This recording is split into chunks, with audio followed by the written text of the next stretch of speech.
Joshua 1:9. Be strong and courageous. Do not be afraid. Do not be discouraged, for the Lord your God will be with you wherever you go. As I was reflecting on this scripture in the book of Joshua, I kept thinking about the moment that Joshua is currently standing in here. Moses has died, and everything that is familiar is changing, and Joshua is being asked to step forward into responsibility, uncertainty, and a future he can't fully see yet. And God tells him, be strong and courageous. Do not be afraid. Do not be discouraged, for the Lord your God will be with you wherever you go. As I sat with that phrase, do not be afraid, I found myself thinking about how easily we can read that as almost like a judgment against ourselves. Like if we feel afraid, maybe we've somehow failed spiritually. Maybe we're not trusting enough. Maybe we're not being courageous enough. But I don't actually think that's what the scripture is saying. You can't practice courage without first facing something uncertain or frightening, which means fear is actually part of the equation of courage, and fear is part of being human. I think sometimes the English word be makes the scripture even harder for us to hear clearly because we don't really have a good distinction between experiencing fear and letting fear become the thing that defines us or drives us. But fear can be present without it becoming our identity or our guide. In this scripture, God doesn't tell Joshua he'll never feel overwhelmed or uncertain, but he does tell him not to let fear consume him or stop him from continuing forward. And then comes the promise, for the Lord your God will be with you wherever you go. To me, this demonstrates that God's presence becomes the strength Joshua needs in order to keep moving forward. And I keep thinking about how often we try to move forward entirely on our own strength. That's what led me to this little sailboat painting. A sailboat doesn't move forward on its own. The sail has to catch the wind. And I love the symbolism of placing the words wherever you go inside the sail, almost like the promise of God's presence is the very thing carrying us forward into unknown waters. So today we're going to paint this watercolor sailboat together as a reminder that courage does not mean fear disappears. Sometimes courage means continuing forward without letting fear decide the direction of our lives. Hello, painting friends. I'm really excited to share this project with you today. First, I'm going to go ahead and warm up on my scripture page by painting with water first, and then I'm going to be dropping in color. Now, something that I want to make you aware of for our painting today is you're going to notice there's quite a bit of line work on there, and we are going to actually spend the majority of this tutorial going over how to draw this. And the painting part is actually going to be pretty almost secondary to this today. So just something, just so you know. That being said, you are going to need a waterproof marker or pen. So I've got my Faber-Castell and my Micron. And depending on how thick you like your lines, you can have different sizes. And let's see what else. Oh, also a really good eraser. Make sure you got one of those handy because we're going to be drawing with the pencil and then erasing our pencil lines. And having a good eraser is super helpful when you want to erase from watercolor paper because it has all of that texture on there, and being able to get into those little grooves, is pretty important to get, the pencil off. So if you are new here, welcome, welcome. If you are not, welcome, welcome. I'm really excited to be sharing these lessons with you. I've found them to be helpful to me in that I can spend some time with scriptures while also making art, which I really love doing. So I hope that, you find these helpful and uplifting for you as well. All right, so I've got my scripture page almost completely painted. I'm trying to add similar colors to what's in the sky on here. Oh, and if you are new, if you sign up at the link below this video, you can actually have the scripture page. You can sign up to get the scripture page sent to you. It's just regular text font, and that you could cut out and put in your journal just in case you don't have time to write it out beforehand. Okay, I'm going to go ahead and dry this, and then we will get to drawing.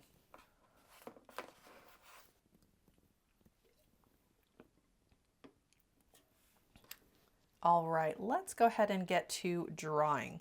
So the first thing that we are going to draw is our horizon line, and it's going to be about a third of the way up. It doesn't have to be exact, but approximately a third of the way up from the bottom.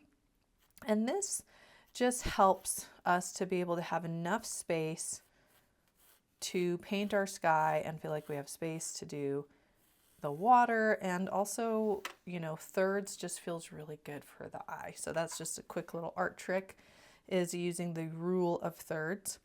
Now, when you are sketching with your pencil at this point, it's okay if you don't have like a super straight line. It can be sketchy lines, right? Just try not to push super hard, just so that we can get those pencil lines off after. You're going to notice me drawing and then maybe erasing and making little edits here and there. So by drawing lighter to begin with is just super helpful for this. Okay. The next thing I am going to do is I'm going to draw this line down here. And this helps me. It's kind of like when I'm drawing, I look for little anchor points. Where is this in relation to that? And that super helps me when I want to draw something, to break it down into these simpler lines and shapes. Okay, so if we're looking at this line here, you can see it's more to the left than it is to the right. It's not halfway, right? So we need to move it, scoot it. So if this is the middle, we're going to scoot it over a bit. Okay, and this might have to be scooted over more or less on yours, depending on the paper that you're using. And also, we have that binding there. So I'm trying to keep that in mind. Okay. And so I've gone up above this horizon line and down below. And our main shape is the sail. And it kind of looks like a shark fin, right? Now, the next anchor point for me before I draw that is, if you notice, the bottom of the sail is right below the horizon line. It's not right at the horizon line, but right below. So I'm going to draw that out. Okay, and you can make your sail more or less wide. And from this line and this line, I'm going to curve, do like a really slight curve just to show that there's a bit of movement to my sail. And from then this point, I come down and it looks kind of like a shark fin. Maybe something like that. If you need to turn your paper sideways, I do. That just helps me.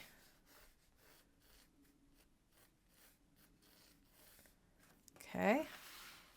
All right. So I can now erase this horizon line.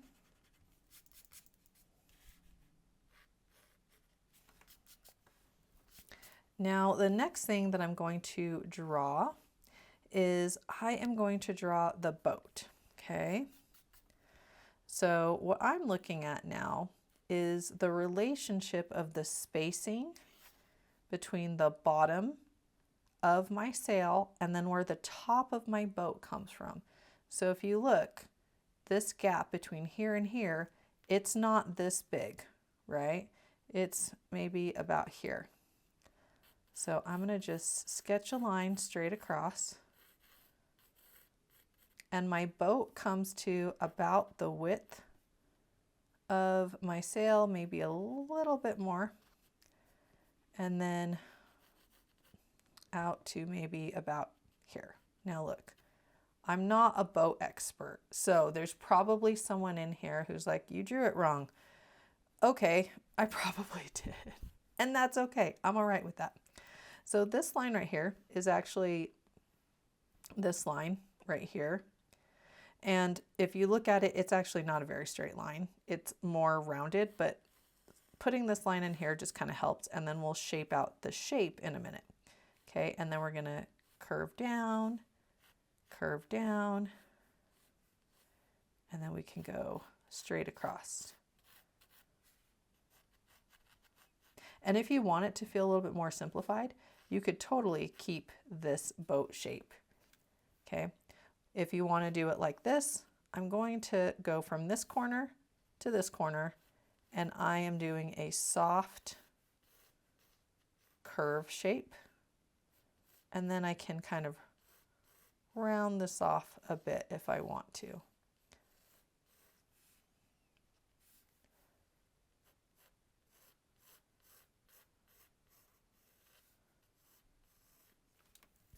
I'm making that curve come up a little bit more instead of dragging it down,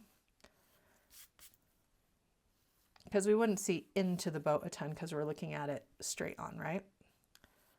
So keeping that in mind, that is about right. Okay, now I can bring this line up just a bit more so I can attach my flag. Now, if you want, you could just do like this sort of flag is really cute. Or just like a triangle shape, that would work. I wanted to have mine look like it was blowing in the wind. So what I did is from the top here, I did a curve and a curve. Okay, so they're just like little hills. This first one is bigger and smaller and then come straight out. And then from this point, I'm going to come down, curve, and curve. Okay.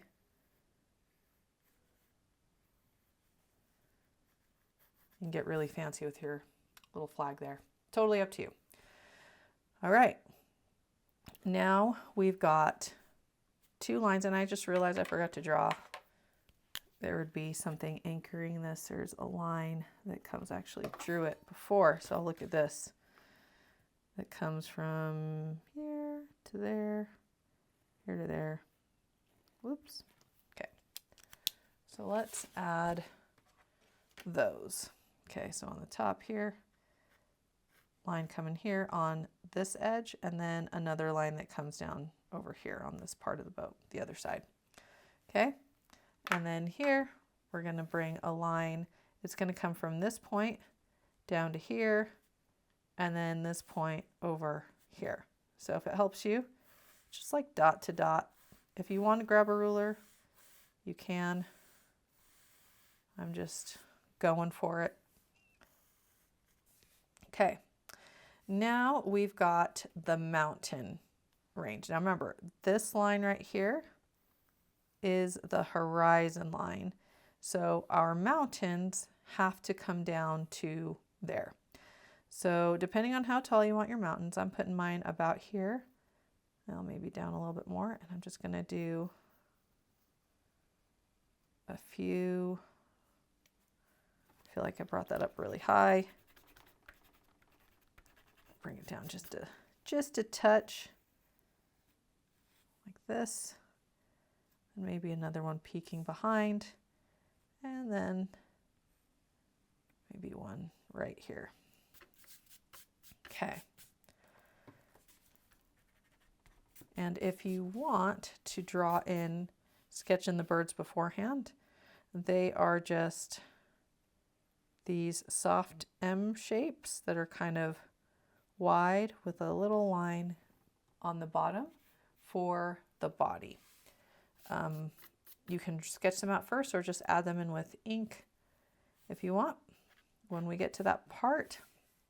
Okay, now I keep messing with this. I feel like I might not have this very straight. Let's see. Kind of sitting at a weird angle. That's good enough. That will work. Okay. The next part is adding in the lettering. I feel like having the lettering sketched in first is super helpful, just for spacing. So if you want, you can kind of draw out a little line. Because the word wherever is long, you can't really fit it up here, right? You could have other words that you would want to write instead of this, and so feel free. Or you could always like write it, coming this direction wherever you go, or this way. It's up to you. So I'm going to put mine maybe about here, and you go maybe something like that. Or you can just decorate your cell. You don't have to add the words. But I'm going to just sketch it in so that I have a general idea of where it would fit. And see, as I sketch, I can see, okay, I started it too big, and now it's really squished, so I'm going to scoot it over.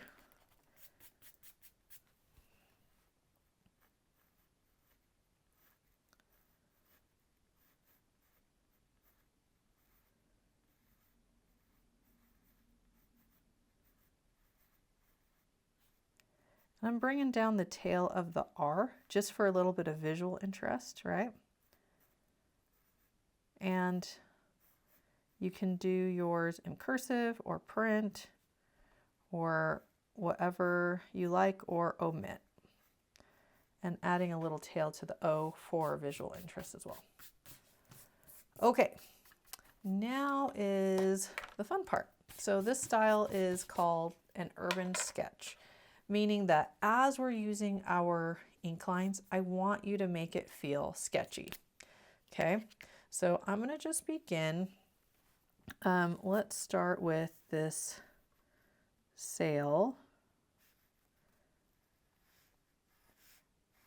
So it's okay to have some sketchy-ish lines, and I have to turn mine to make it comfortable for myself.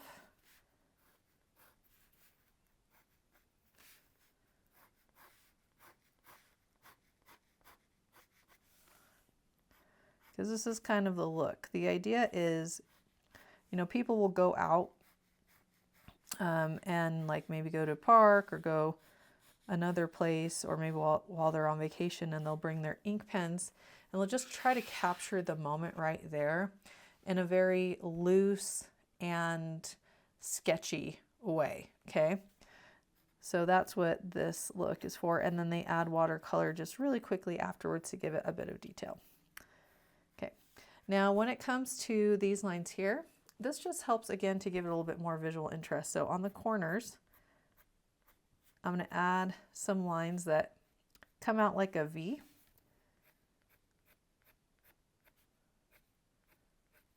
And I'm flicking versus really pushing and pulling, okay? Probably do this right here too. And it just helps it feel like there's a little bit of a shadow, okay? So I'm going to do a few lines on the left, and they're kind of going up at an angle. And this is where my more of my shadowed area is. And I'm not pushing very hard, keeping that really sketchy look. Can add a few lines here on the side. And this also makes it look pretty interesting. So this is also a way that people will create quick sketches and give it a little bit of dimension. Okay, so the more lines you add to one area, the more it's going to appear like more of a shadow, right? I'm going to just thicken up this line right here. And it's okay that if it's not a perfect line, because there's basically the sail, and then the part that the sail is attached to kind of comes out, and there's like a little ball. So add that, and then this comes out a little bit more, and there's a little ball. Okay. Now I'm going to go ahead and do this line right here. This one's thicker, right? So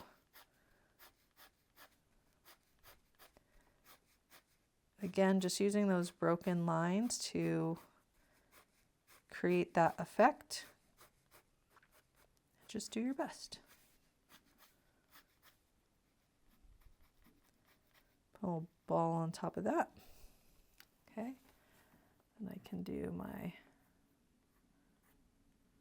flag and add more of shadows on this side. So I'm going diagonal and straight up and down. It's called cross hatching. You might already be aware of that term, but basically it's just creating shadow instead of like using a pencil and like shading it in like that. This is another form of creating something that appears like a shadow. Okay, I'm going to do the horizon line next. All right, let's do these mountain ranges.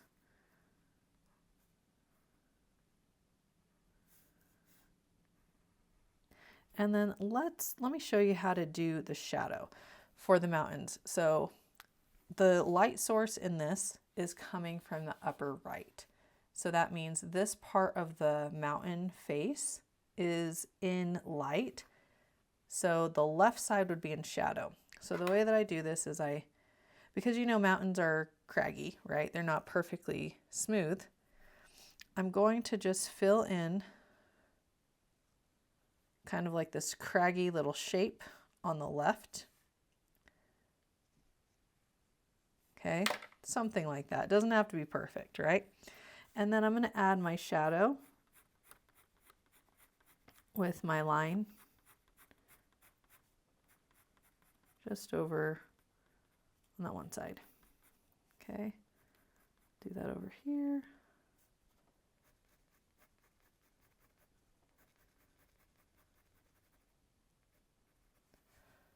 Okay, let's see. I guess I'll do this bird. I'll do a few. Need some friends for sure. Okay, I did them in like a little line there, but you don't have to. You can have yours spread out a little bit more like that. And I'm going to do the boat.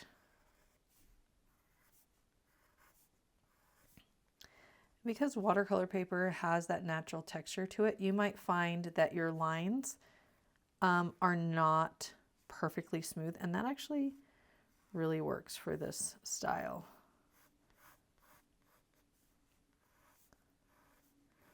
All right, thickening up a few of these lines just by going over it again. Trying to create a little bit of variety of how thick or thin some of the lines are. Okay, and then I'm going to add lines going horizontal over here on both ends, like a little shadow, a little texture. And I'm going to do some lines coming over here on this side, this side. I'll go this direction too. And you can add a few like tiny lines over here. It basically also helps to give it a bit of texture. All right, I'm going to add these straight lines, so I'm definitely going to need to move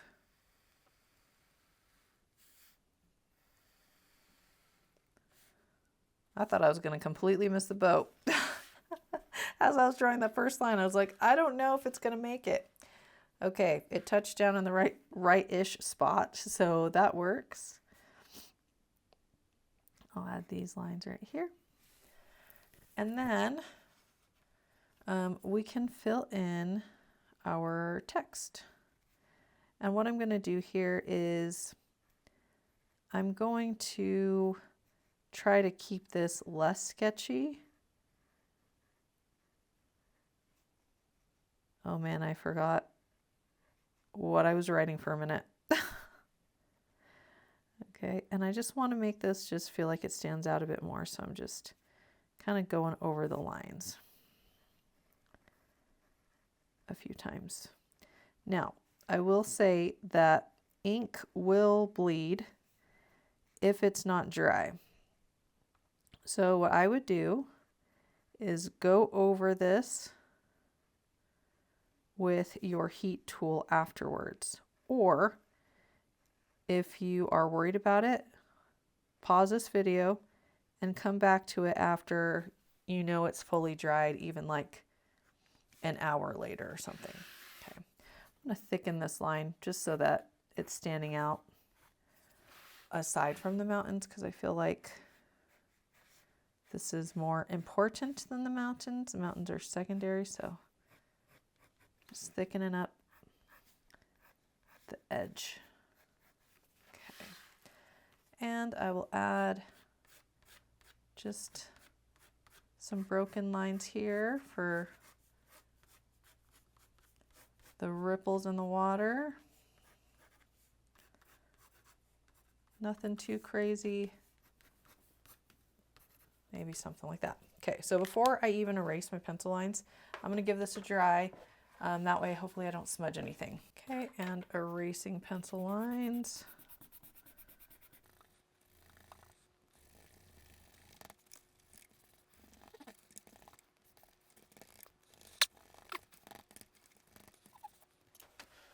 Okay, now let's go ahead and paint this.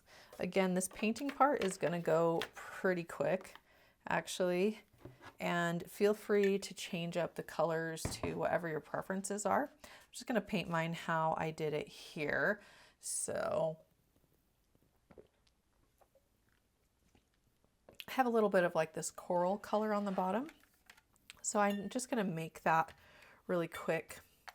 Got a little puddle that I'm making with water. I'm going to grab some of this pink. And then I'm going to clean my brush and grab some yellow and mix that in.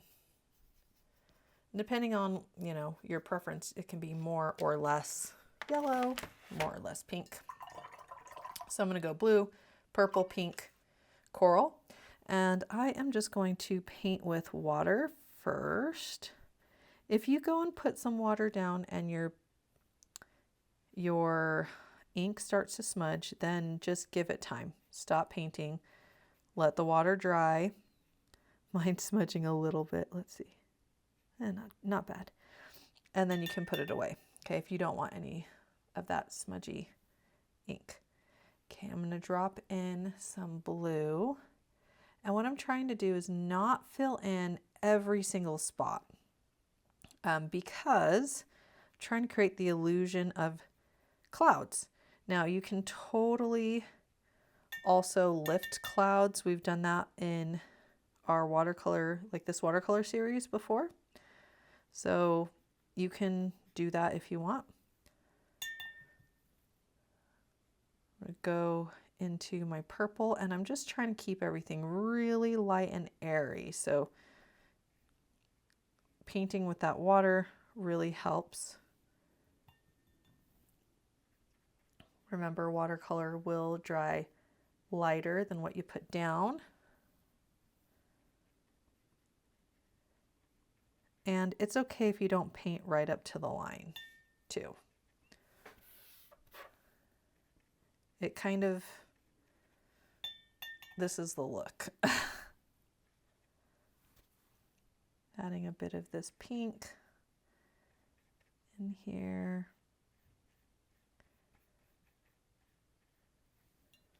And then I did want a bit of that corally color down on the bottom.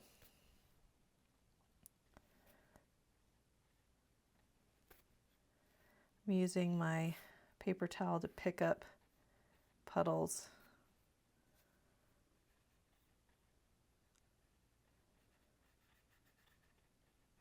You can kind of think of this painting like the drawing was rather sketchy, right? And then the painting is kind of in that, along that same vein. Whoops.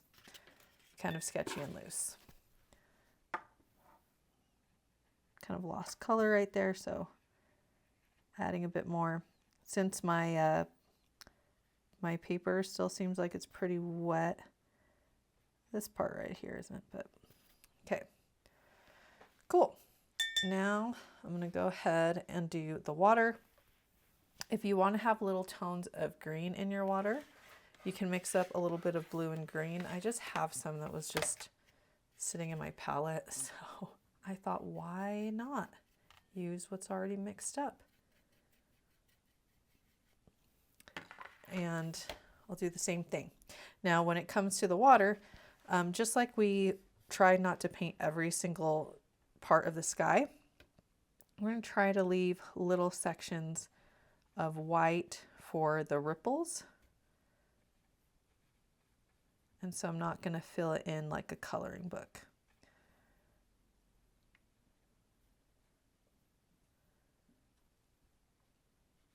Kind of like this one, like this water, feeling a little bit more of this blue-green.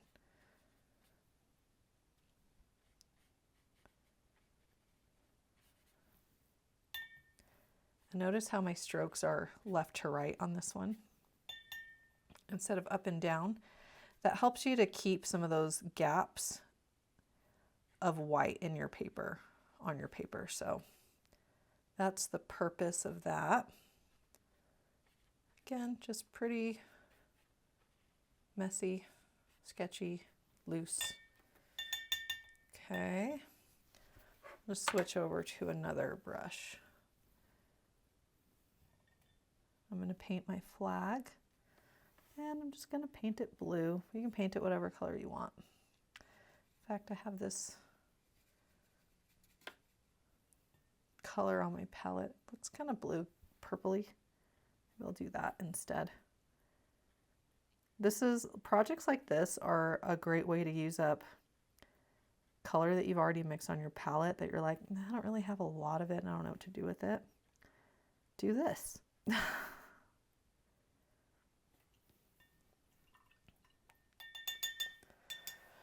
Okay, now this part is the one that I'm the most concerned about because we really don't want that to bleed. So I'm moving around so that I don't have to worry about hopefully that bleeding it.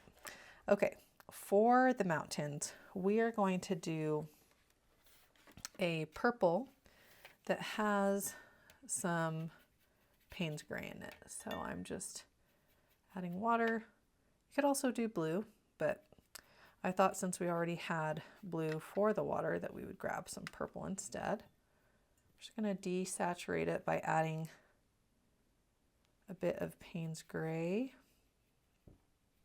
If you want it more on the gray side, you can, or more purple, you can. And I'm going to add the paint on the shadow bits first. Okay. Then I'm going to clean my brush, tap it, then I'll try to encourage some of the paint from the shadow to come over here, but not quite filling in the whole thing. Again, I'm being pretty scribbly with it. If you lay down the color and you want it to be darker, you can add more Payne's gray and then drop in some more on this shadowy bit. Okay, there we go. Let's do the boat. So I was going back and forth between having the boat itself be blue or having it be brown, or I don't know. I'm still unsure. How about we make it, well, you make it whatever color you want. Go with this brownish color. Whoops, kind of got it in the water. Kind of did. I absolutely did not stay in the lines. Whoops. That's okay though. Again, this style is super forgiving. All right, let's see what I can do. I'm cleaning my brush, lifting some of that color off. I can't even really tell.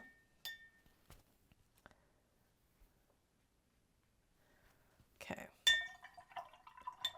And I'm going to do a little test here to see if that smudges. Okay, that looks okay. Now I'm going to paint the edges with water. And I'm going to be careful around the words, okay? Added a bit of water there. I'm adding some yellow ochre. Because for me, I want the words to really be pretty much the most important part of this piece. So by keeping it the lightest, it kind of helps to draw the eye to it. Adding a bit more color slowly. I'm going to add some of that same color brown that I have on the boat, just on some of these like shadowy areas here, just for fun.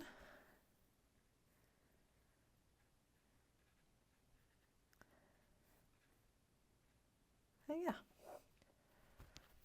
there you have it, our boat painting. I hope you had a lot of fun with this one. Bye, friends.